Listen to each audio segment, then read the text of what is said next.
चंद्रगुप्त मौर्य ने Seleucus Nicator Chandragupta Maurya ने Seleucus Nicator की पुत्री सेल्यूकस निकेटर की पुत्री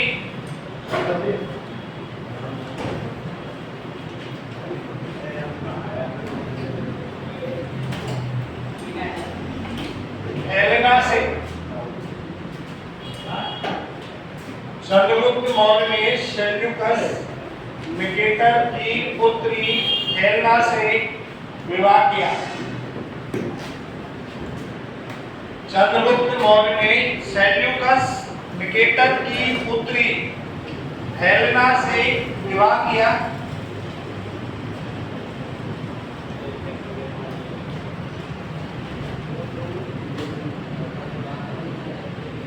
छाप लिया?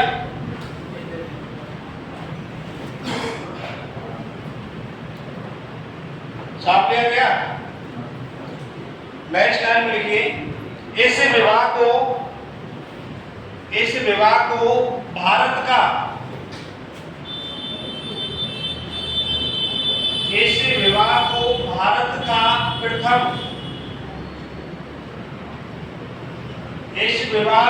भारत का प्रथम अंतरराष्ट्रीय विवाह माना जाता है।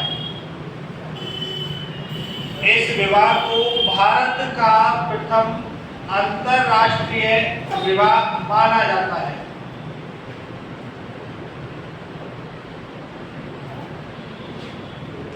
इस विवाह को भारत का प्रथम अंतरराष्ट्रीय विवाह माना जाता है।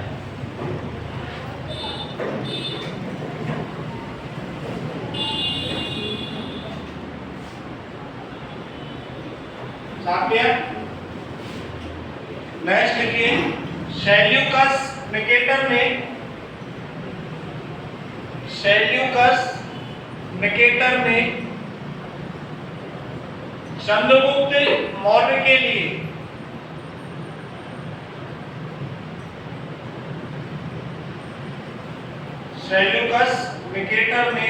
चंद्रगुप्त मौर्य के लिए चार प्रांत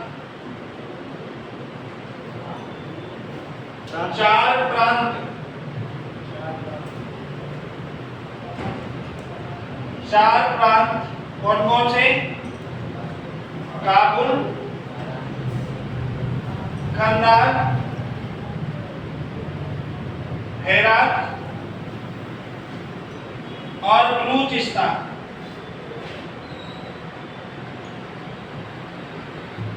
काबुल, कंधार, हेरात और बलूचिस्तान दहेज में दिए। चार प्रांत काबुल, कंधार, हेरात और बलूचिस्तान दहेज में दिए।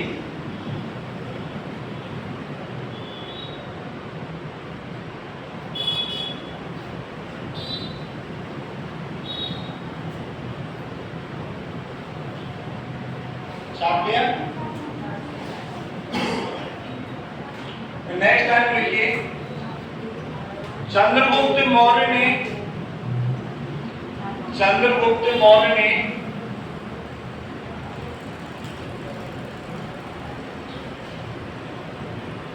बदले में उपहार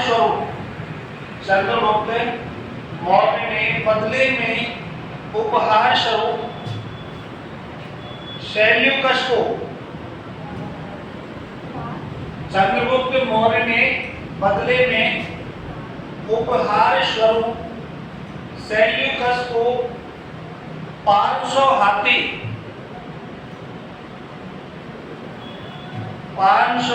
हाथी दिए। परिवार से उसको हेलेना मिल गई, चार प्रांत मिल गए, ठीक है। और बदले में क्या देता है चंद्रगुप्त मौर्य उसके लिए 500 हाथी, 500 एलिफेंट्स। क्लियर बात? नेक्स्ट देखिए सेल्यूकस ने चंद्रगुप्त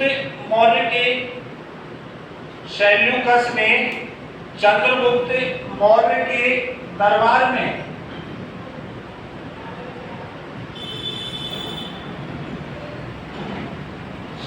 सेल्यूकस ने चंद्रगुप्त मौर्य के दरबार में अपना राजदूत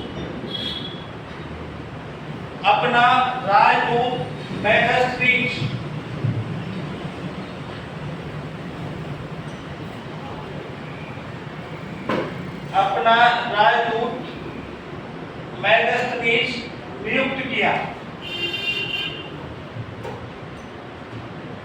सेल्यूकस ने चंद्रगुप्त मौर्य के दरबार में अपना राजदूत मेगास्ट्रीज को नियुक्त किया।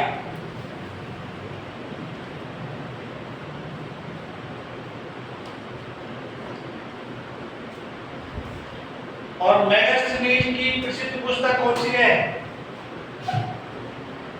मेगास्ट्रीज की प्रसिद्ध पुस्तक इंडिका। और नेक्स्ट टाइम लिखना है मेगास्ट्रीज की प्रसिद्ध पुस्तक, हवाई तो आ गई ना लास्ट तक। मेगास्ट्रीज की प्रसिद्ध पुस्तक इंडिका। मेगास्ट्रीज की प्रसिद्ध पुस्तक इंडिका।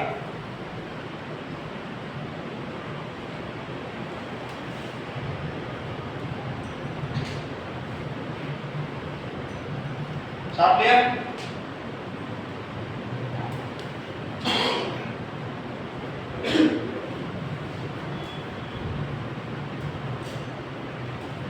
नेक्स्ट की इंडिका में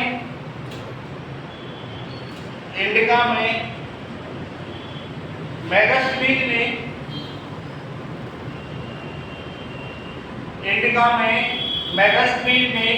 भारत की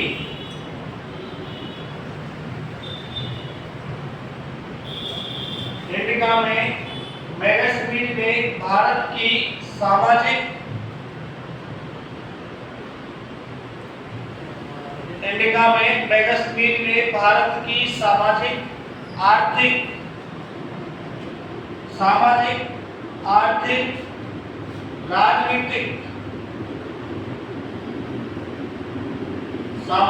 आर्थिक, राजनीतिक और प्रशासनिक व्यवस्था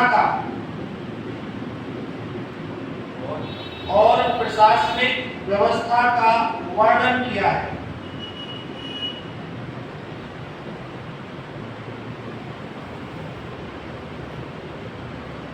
और अर्थशास्त्र में किसका वर्णन मिलता है? इतिहास का। और ठीक है, अगर इंडिका का आपसे पूछेगा तो किस चीज का वर्णन मिलेगा? आर्थिक, सामाजिक, राजनीतिक और प्रशासनिक। अब देखिए कुछ राइटर्स ऐसे हैं जिनकी किताबों के बारे में अक्सर पूछा जाता है। जैसे देखिए अर्थशास्त्र के लेखक कौन है? चाणक्य। दूसरा नाम क्या है चाणक्य का? मेगास्ट्रीज और कौटिल्य। और इसके अलावा विष्णु। एक पुस्तक है आपके पास इंडिका के लेखक कौन है? ठीक है। और क्वेश्चन जो यहाँ बनता है तो अक्सर पूछा जाता है दो क्वेश्चन इतिहासकारों को लेकर कि मेगास्ट्रीज भारत के किस शासक के दरबार में नियुक्त किया गया था? चंद्रगुप्त मौर्य। और फाहियान, सुनाए फाहियान के बारे में? वेंशान नहीं सुना? कौन से ग्रह से आए हो? वेंशान और फाहियान नहीं सुना?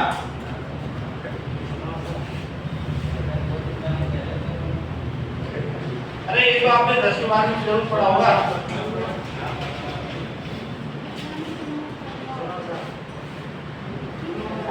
फाहियान और वेंशान नहीं सुना?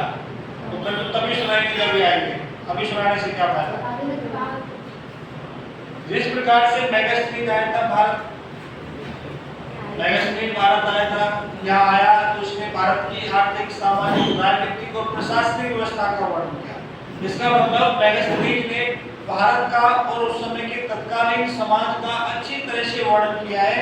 तो उसने अच्छी तरह से भ्रमण किया। ये तो हुआ इसका मतलब आप किसी चीज के बारे में अच्छी तरह से तभी लिख पाओगे जब आप उस चीज को अच्छी तरह से प्रैक्टिकली आप लिखोगे। क्लियर बात? तो इंडिका भी एक यात्रा वृत्तांत है। इंडिका क्या है? एक यात्रा वृत्तांत है। इसी प्रकार फाइया और नैशा दोनों चीनी यात्री थे और ये भारत आते हैं और भारत की यात्रा का वर्णन करते हैं। और इन्होंने अपना जो वर्णन किया है वो इन्होंने अपनी पुस्तकों में किया है। जैसे फाइया की पुस्तक का नाम है फाको की। आगे समझ में क्या नाम है? फाको की। और वेईशान का आता है हर्षवर्धन के काल में। और वेईशान आया था हर्षवर्धन के काल में, जिसने बौद्ध धर्म को, इसका उद्देश्य था कि बौद्ध धर्म के बहुत सारे ग्रंथ ही अपने साथ चीन लेकर के गया था वापस। ये अपन हर्षवर्धन आएगा तब पढ़ लेंगे इसके बारे में। चलो कोई नहीं। हाँ, तो इंडिका में वर्णन किसका मिलता है? सामाजिक, आर्थिक, राजनीतिक और प्रशासनिक व्यवस्था। और एक नोट छापिए, यूनानी इतिहासकार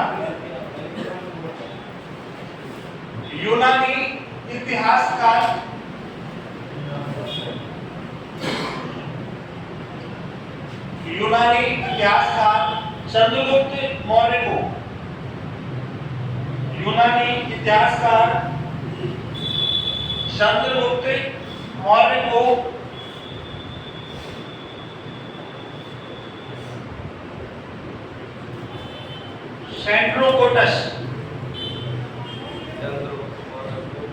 सेंड्रोकोटस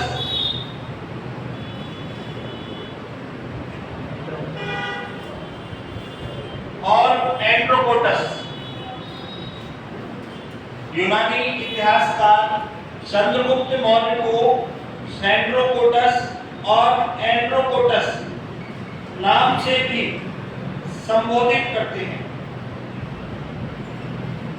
यूनानी इतिहासकार चंद्रगुप्त मौर्य को सेंड्रोकोटस और एंड्रोकोटस नाम से भी संबोधित करते हैं। यानी सेंड्रोकोटस किस भारतीय राजा को कहा गया है? चंद्रगुप्त मौर्य को। और एंड्रोकोटस किस राजा को कहा गया है? चंद्रगुप्त मौर्य को। कहा किसने था? यूनानी इतिहासकार ने। क्लियर बात है? और एक नोट छापिए 100 रुपए का। क्या हो गया? 20 करोड़ रुपए। इसी को छाप ले। चंद्रगुप्त मौर्य के काल में, चंद्रगुप्त मौर्य के काल में 300 ईसा पूर्व, चंद्रगुप्त मौर्य के काल में 300 ईसा पूर्व प्रथम जैन संगीति का, चंद्रगुप्त मौर्य के काल में 300 ईसा पूर्व प्रथम जैन संगीति का आयोजन किया गया। चंद्रगुप्त मौर्य के काल में 300 ईसा पूर्व प्रथम जैन संगीति का आयोजन किया गया। प्रथम जैन संगीति का आयोजन हुई थी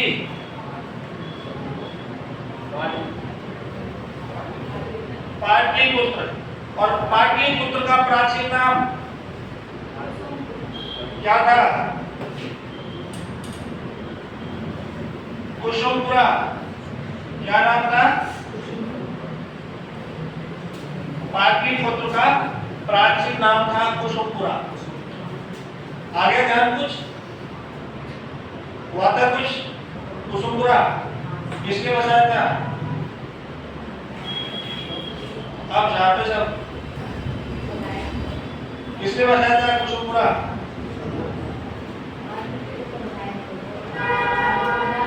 अजातशत्रु ने। किसने बसाया था? अजातशत्रु ने। और इसका नाम किसने बदला था? खुदाई ने। क्या रख दिया था? पाटलिपुत्र। आगे ध्यान रखो, ठीक है। उसके बाद तो बात करते हैं प्रथम जैन संगीति का अध्यक्ष कौन था भाई? स्थूलभद्र और भद्रबाहु।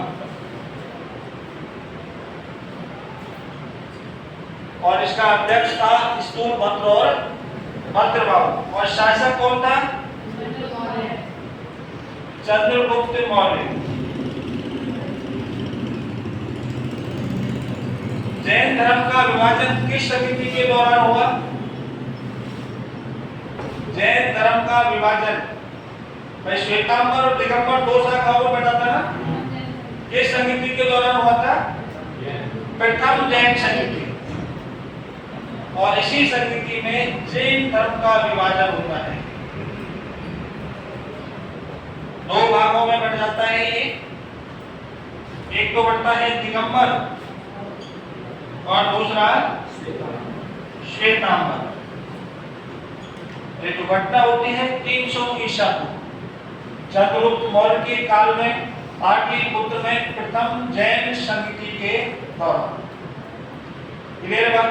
तो फटाफट से छापो प्रथम जैन समिति।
छाप लिया?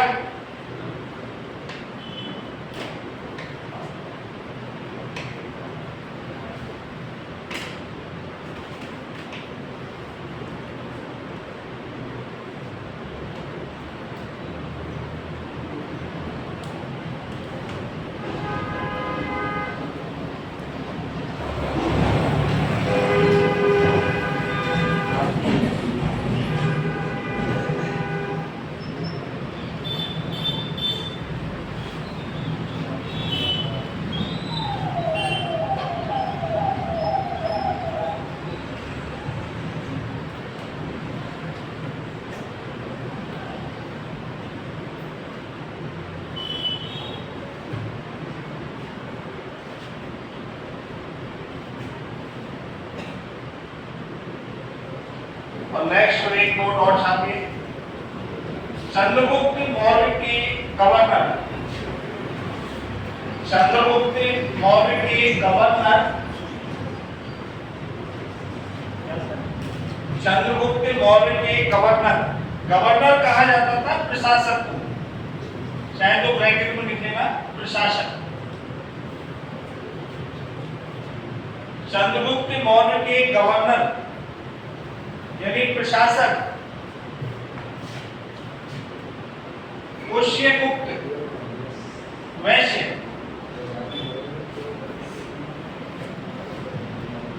चंद्रगुप्त मौर्य के गवर्नर यानी प्रशासक पुष्यगुप्त वैश्य ने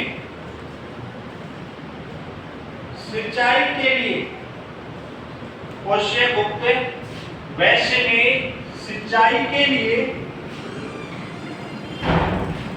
सुदर्शन झील का,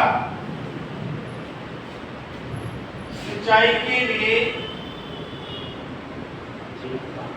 सुदर्शन झील का निर्माण कराया था। चंद्रगुप्त मौर्य के गवर्नर पुष्यगुप्त वैश्य ने सुदर्शन झील का निर्माण कराया था, सिंचाई के लिए या अकाल रात करने के लिए। इस झील से संबंधित बहुत बार क्वेश्चन आ चुके हैं, ध्यान रखना। यहाँ जो क्वेश्चन पूछे जाते हैं, 2 क्वेश्चन पूछे जाते हैं, वो एक तो निर्माण किसने कराया था और एक कहा जाता है कि जीर्णोद्धार किसने कराया था। अगली बात सुनने, तो निर्माण किसने कराया था? पुष्यगुप्त वैश्य ने। और वही अगर आपसे पूछ लिया जाए कि भाई सुदर्शन झील का जीर्णोद्धार किस शासक के द्वारा कराया गया? किसने कराया था? चंद्रगुप्त मौर्य ने, समुद्रगुप्त के द्वारा। नोट छापो, निर्माण तो याद रखना है आपको, पुष्यगुप्त वैश्य। कालांतर में सुदर्शन झील का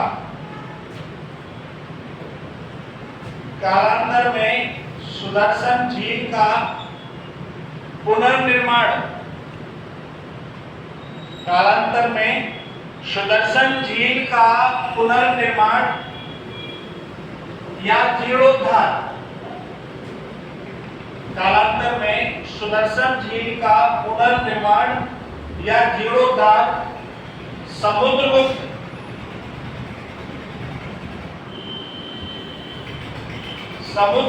द्वारा कराया गया।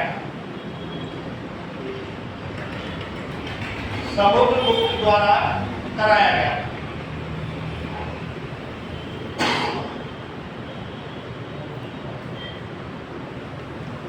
तो सुदर्शन झील का निर्माण किसने कराया? पुष्यगुप्त वैश्य ने। और पुष्यगुप्त वैश्य कौन था? चंद्रगुप्त मौर्य का प्रशासक या गवर्नर। क्लियर हुआ? और इसका पुनर्निर्माण किसने कराया? समुद्रगुप्त ने। और जीर्णोद्धार किसने कराया? समुद्रगुप्त ने। कोई कंफ्यूजन? कोई कंफ्यूजन नहीं है। तो आखिरी लाइन चंद्रगुप्त मौर्य के बारे में, इसको मार देते हैं आज, कल से जीरा बेचारा। देखिए 298 ईसा पूर्व, 298 ईसा पूर्व,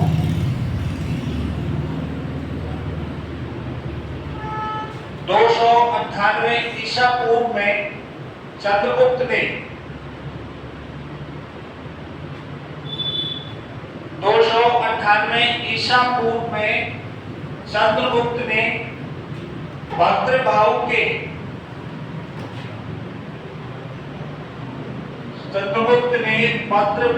के मार्ग निर्देशन में 298 ईसा पूर्व में चंद्रगुप्त ने भद्रबाहु के मार्गदर्शन में चंद्रगिरी पहाड़ी पर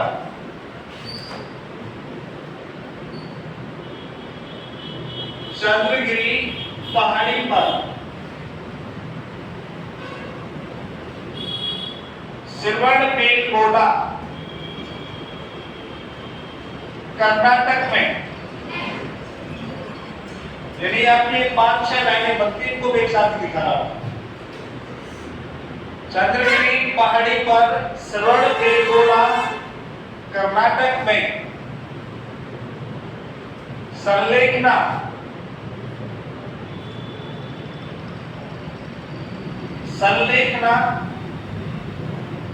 या संथाना विधि द्वारा, श्रवणबेलगोला कर्नाटक में संलेखना या संथाना विधि द्वारा अपनी देह को त्याग दिया।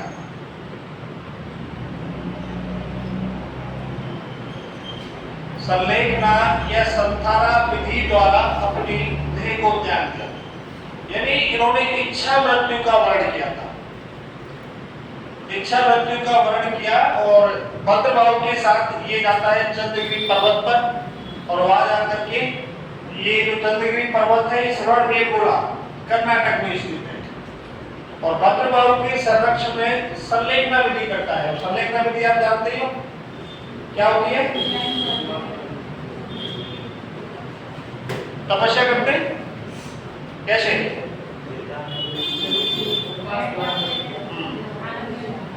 खाना पीना छोड़ करके आराम से तब में बैठ गए, और जब आपको अन्न जल नहीं मिलेगा तो आप अपने आप अल्लाह को प्यारे हो जाओ। जिसको कहा जाता है संवेदनाया संतान, यानी कष्ट पाते हुए अपने प्राणों को त्यागना। ठीक है, किस धर्म की विधि है ये? जैन धर्म की विधि है। तो चंद्रगुप्त मौर्य किस धर्म का अनुयायी था? जैन धर्म का। और आखिरी पंक्तियां इसके बारे में स्टार मार्क लगा करके कि चंद्रगुप्त मौर्य जैन धर्म का अनुयायी था। चंद्रगुप्त मौर्य जैन धर्म का अनुयायी था।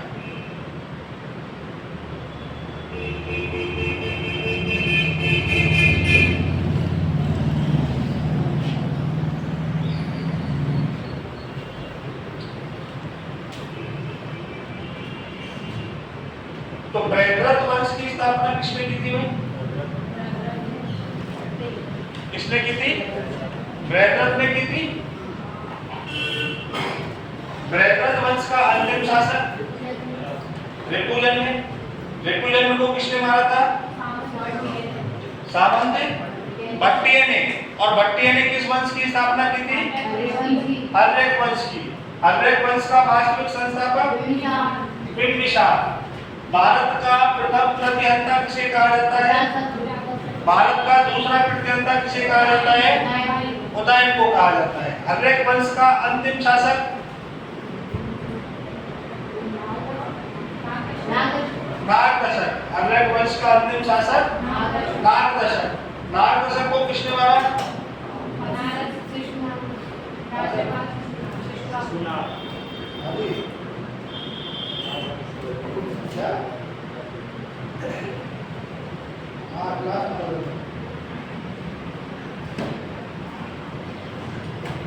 नागदशक को किसने मारा था? बनारस के राज्यपाल शिशुनाग ने। और शिशुनाग ने किस वंश की स्थापना की थी? नाग वंश की। उसे किस नाम से जाना जाता है? और शिशुनाग वंश, ऐसे ही है। और शिशुनाग वंश का अंतिम शासक कौन था? कालाशोक। काकवड़ के नाम से किस शासक को जाना जाता है? कालाशोक को किसने मारा था? अग्रसेन ने। अग्रसेन को किस नाम से जाना जाता है? महापद्म। किस वंश की स्थापना की? नंद वंश की। नंद वंश का अंतिम शासक धनानंद। और धनानंद को भाई किसने मारा? चंद्रगुप्त मौर्य ने। और किस वंश की स्थापना की? मौर्य वंश की। नंद वंश के अत्याचारों का वर्णन किस ग्रंथ में मिलता है? मुद्रा राक्षस में। मुद्रा राक्षस के लेखक कौन है? विशाखदत्त। कौन है? विशाखदत्त। किस भाषा में लिखा हुआ है? संस्कृत भाषा में। भारत का प्रथम जासूसी नाटक मुद्रा राक्षस। क्लियर बात? यहाँ तक कोई समस्या? मुद्रा राक्षस में चंद्रगुप्त मौर्य को किस नाम से संबोधित किया गया? विशाख। चंद्रगुप्त मौर्य की प्रधानमंत्री का नाम? चाणक्य। क्या था? चाणक्य। चंद्रगुप्त मौर्य की जब हम बात करते हैं तो अब ये आपका पूरा बैठ रही है आपके सामने। क्लियर बात? यहाँ तक कोई समस्या? किसने बनाया था इसको राजा? चाणक्य ने बनाया था। बाकी की सारी कहानी आपको मैं बता चुका हूँ। मृत्यु किस प्रकार से हुई थी? जैन धर्म की संवेदना विधि से। किस धर्म का अनुयायी था? विवाह किसके साथ किया था? पहला के साथ। विवाह किस राष्ट्र का माना जाता है? ये प्रथम अंतरराष्ट्रीय विवाह। ऐसे है नहीं। चंद्रगुप्त मौर्य के दरबार में यूनान का कौन सा राजदूत नियुक्त किया गया था? मैगस्थनीज की प्रसिद्ध पुस्तक इंडिका। इंडिका में किस बात का वर्णन करता है? भारत की सामाजिक, आर्थिक, राजनीतिक और प्रशासनिक व्यवस्था का वर्णन। क्लियर बात? सुदर्शन झील का निर्माण किसने कराया था? पुष्यगुप्त वैश्य ने। और जीर्णोद्धार किसने कराया था? यहाँ तक कोई समस्या? कोई समस्या नहीं है? हाँ भाई, नहीं है? चलो फिर तो अच्छी बात है। अब मौर्य वंश के लिए अपन अगले शासक की बात करेंगे, बिंदुसार।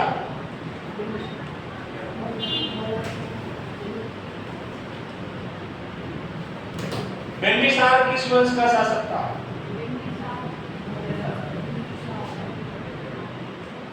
कंफ्यूजन नहीं रखनी है। ये तो था हर्यक वंश का,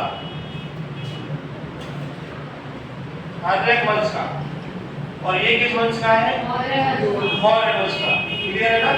बिंदुसार तो कौन है? मौर्य वंश का, और बिंबिसार कौन सा है? हर्यक वंश का। अब तो नहीं है कंफ्यूजन। तो देखिए, जब बिंदुसार की अपन बात करेंगे तो इसके पिता का नाम चंद्रगुप्त मौर्य। आगे बात समझे, यानी चंद्रगुप्त मौर्य का उत्तराधिकारी था। माता, माता का नाम मिलता है दुर्धरा देवी। माता का नाम क्या मिलता है? दुर्धरा देवी। जैन ग्रंथों में, जैन ग्रंथों में इसे सिंहसेन कहा गया है। जैन ग्रंथों में बिंदुसार को सिंहसेन कहा गया है। वही अगर आपसे पूछ ले कि वायु पुराण में, वायु पुराण में बिंदुसार को वारिसा या भद्रसार कहा गया है। जैन ग्रंथों में सिंहसेन किसे कहा गया है? जैन ग्रंथों में सिंहसेन बिंदुसार को, और वायु पुराण में वारिसा या भद्रसार। क्लियर है बात? चंद्रगुप्त मौर्य किस धर्म का अनुयायी था? जैन धर्म का। लेकिन आपको याद और ध्यान रखना है, ये आजीवन संप्रदाय का अनुयायी था। किस संप्रदाय का? आजीवन संप्रदाय का अनुयायी था। जबकि इसका बापू किस धर्म का अनुयायी था? और वही इसके बाद आता है इसका बेटा अशोक महान, द ग्रेट अशोका। और अशोक किस धर्म का अनुयायी था? कौन बताएगा? अशोक किस धर्म का अनुयायी था? इसके बारे में तो अच्छे से पढ़ाया आपने। बौद्ध धर्म का। कितना अंतर है ध्यान रखना।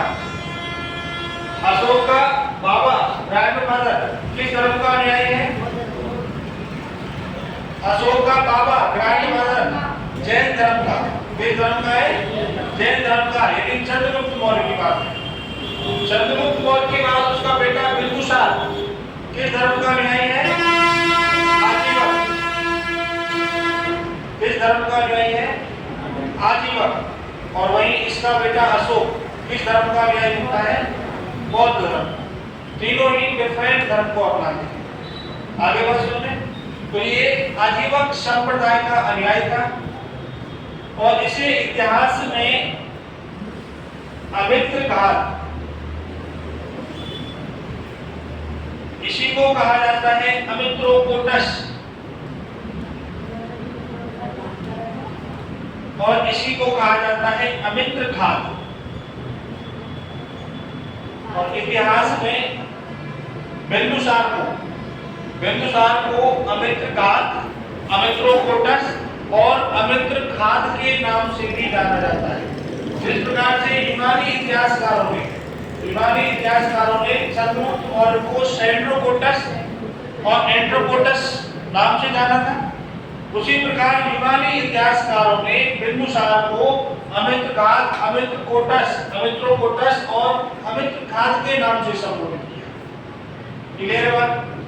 तो हेडिंग डालिए बिंदुसार। पिता का नाम चंद्रगुप्त मौर्य, पिता का नाम चंद्रगुप्त मौर्य, माता दुर्धरा देवी, माता दुर्धरा देवी।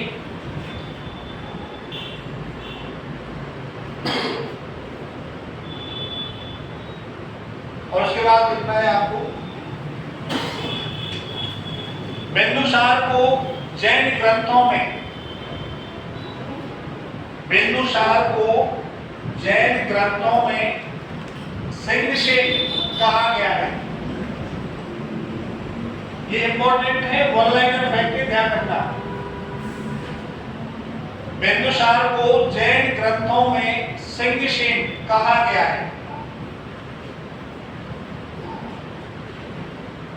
फिर नेक्स्ट लाइन में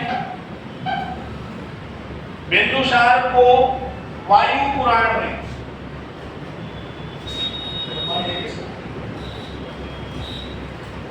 बिंदुसार को वायु पुराण में वारिसार या भद्रशाह कहा गया है।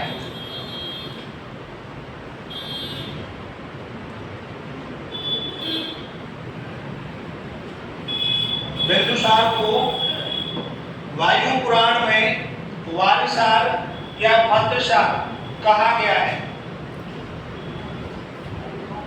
फिर स्टार मार्क लगा के नेक्स्ट लाइन में बिंदुसार आजीवक संप्रदाय का अनुयायी था।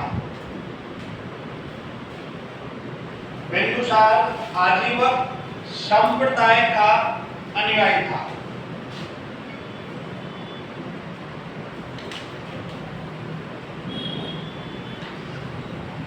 आजीवक संप्रदाय का प्रवर्तक कौन था भाई? ये तो किसी ने पूछा ही नहीं। पूछ के करना भी क्या है? जरूरत होगी मास्टर अपने आप लिखा देगा। अगर तो लिखने से मतलब लिख के ले जाएंगे अच्छे से और वापस रख देंगे, कल फिर आएंगे, कल फिर ले आएंगे। ऐसे ही तो है, बिल्कुल सही है। नेक्स्ट लाइन लिख लो, आजीवक संप्रदाय के प्रवर्तक।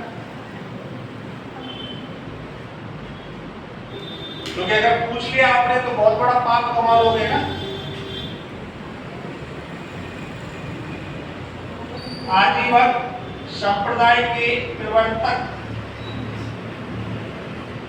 मखली गोसाल। आजीवक संप्रदाय के प्रवर्तक थे मखली गोसाल। जिस प्रकार से आपका जैन धर्म है, बौद्ध धर्म है, सिख धर्म है, इसी प्रकार कुछ समय तक एक धर्म एक संप्रदाय चलाता है जिसको आजीवक संप्रदाय के नाम से जाना गया।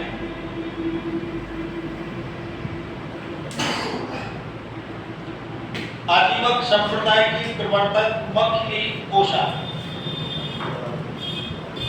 और फिर नेक्स्ट लाइन लिखना है, बिंदुसार को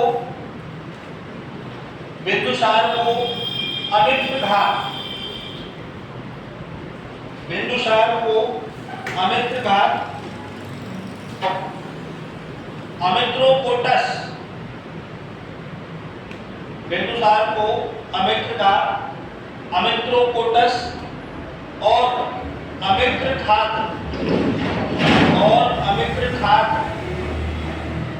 के नाम से भी जाना जाता है।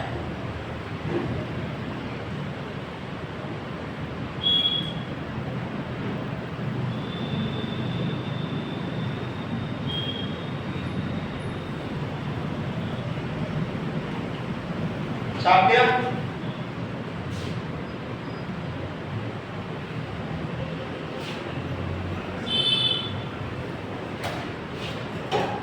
और देखिए ऐसा कहा जाता है कि बिंदुसार के 101 पुत्र थे। 101 यानी शतक लगा गया था। कितने पुत्र थे? 101, जिसमें सबसे बड़ा था सुशील और सबसे छोटा था अशोक। ऐसा इतिहासकारों का मानना है कि इसके 101 पुत्र थे, जिसमें सबसे बड़ा सुशील था और सबसे छोटा था अशोक।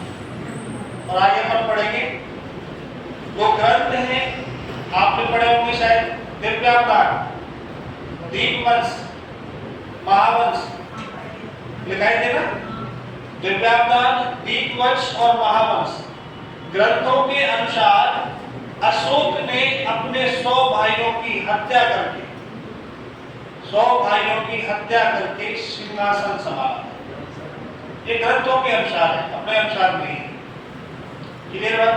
तो ऐसा कहा जाता है कि इसके 101 पुत्र थे, जिसमें सबसे बड़ा तो कौन था? सुशील, और सबसे छोटा कौन था? अशोक। फिर अपन बात करते हैं कि इस बिंदुसार में एक सीरिया का शासक था, सीरिया का शासक था जिसका नाम था एंटियोकस, एंटियोकस प्रथम। इसने चिट्ठी लिखी एंटियोकस प्रथम के लिए। उस समय जो चिट्ठियां चलती थी, ठीक है, व्हाट्सएप इंस्टा तो आप लेकर गए हो, आप जैसे मान लो, तो इसने एक पत्र लिखा एंटियोकस प्रथम के पास, बोले कि भाई आप अच्छे व्यक्ति हो, आप भी राजा हो, मैं भी राजा हूं, मेरी आपसे विनती है कि मुझे 3 चीजें दे दो। कितनी चीजें दे दो? 3 चीजें दे दो। बोले कि सबसे फर्स्ट जो आपको भेजनी है, वो भेजनी है आपको मीठी शराब।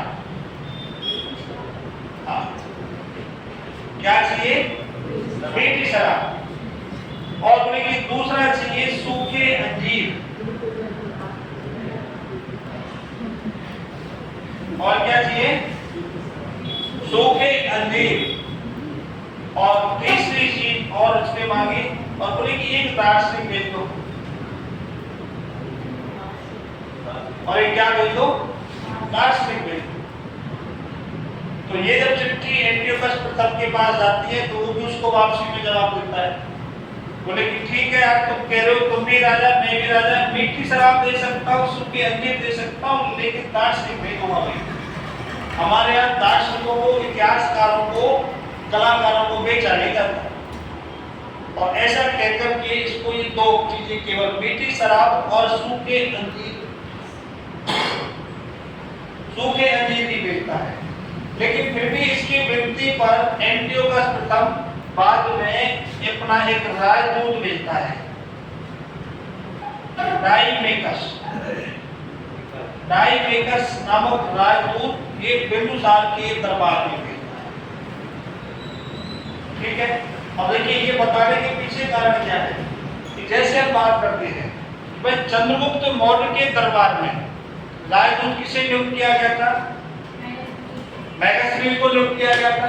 अगर आपसे पूछ लिया जाए कि भाई बिंदुसार के दरबार में राजदूत किसे नियुक्त किया गया? डाइमेकस को। किस शासक का दरबारी था वो? डाइमेकस किसका दरबारी था? एंटियोकस प्रथम का। और एंटियोकस प्रथम कहां का शासक था? सीरिया।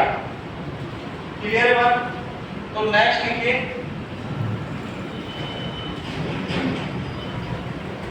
ये तो आप शॉर्ट में लिख देना। बिंदुसार के 101 पुत्र, बिंदुसार के 101 पुत्र, और उसके नीचे जस्ट सबसे बड़ा सुशील,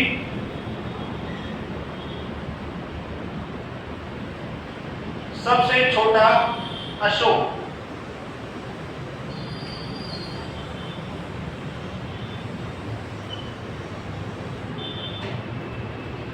और सबसे छोटा अशोक।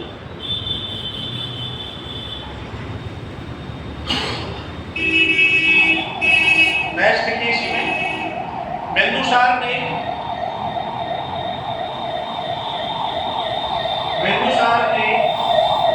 सीरिया के शासक, बिंदुसार ने सीरिया के शासक एंटियोकस प्रथम को, बिंदुसार ने सीरिया के शासक एंटियोकस प्रथम को एक पत्र लिखा।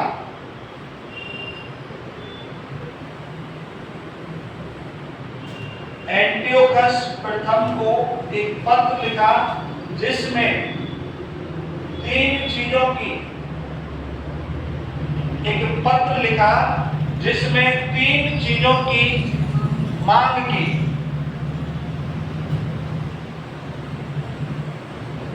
जिसमें 3 चीजों की मांग की। नंबर फर्स्ट मीठी शराब,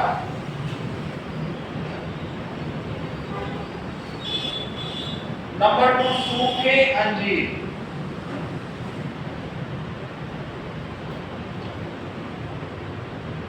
और नंबर 3 दार्शनिक।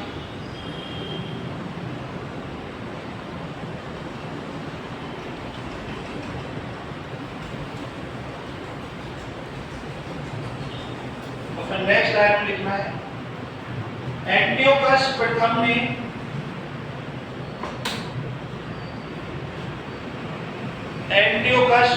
ने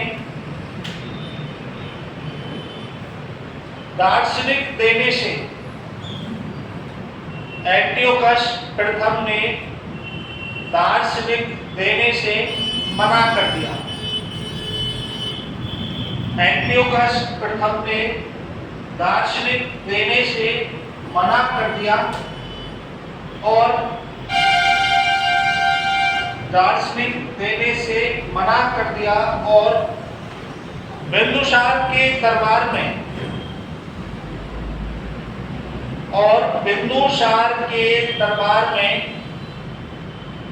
डाइमेकस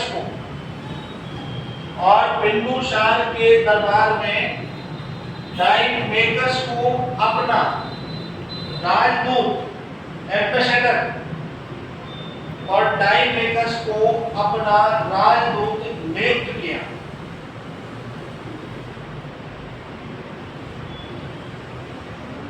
और डाइमेकस को अपना राजदूत नियुक्त किया। भारत का प्रथम ऐतिहासिक शासक किसे कहा जाता है? भारत का प्रथम ऐतिहासिक शासक किस शासक को कहा जाता है? First historical king of India, Bharat का प्रथम ऐतिहासिक शासक। नहीं दिखाया? दिखाया है? चंद्रगुप्त मौर्य को किसे कहा जाता है? चंद्रगुप्त मौर्य को। और भारत का मुक्तिदाता ये भी चंद्रगुप्त मौर्य को। ठीक है। और एक नोट छापो आपको 500। भारत का प्रथम सीजेरियन शासक, भारत का प्रथम सीजेरियन शासक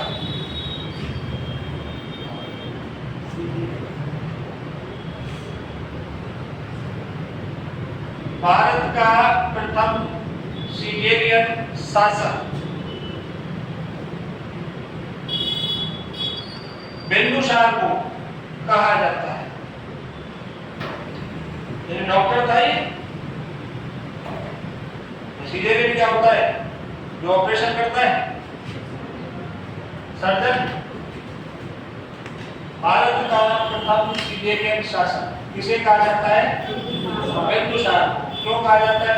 ऑपरेशन करता था स्वामी, सर्जरी करता था। इसको इसलिए कहा जाता है क्योंकि जब इसका जन्म हुआ था तो उसका जो जन्म हुआ था वो तक्षशिला में किया गया था। और तक्षशिला में जब जन्म होता है तो ये ऑपरेशन से हुआ था, इसकी नॉर्मल डिलीवरी नहीं हुई। इसीलिए इसको भारत का प्रथम सीजेरियन शासक कहा जाता है। इसको कहा जाता है बिंदुसार को कहा जाता है। बाकी का कल, आज के लिए इतना ही। ठीक वाले उधर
बंद करना है, वो बंद, वो धोनी बंद करना है।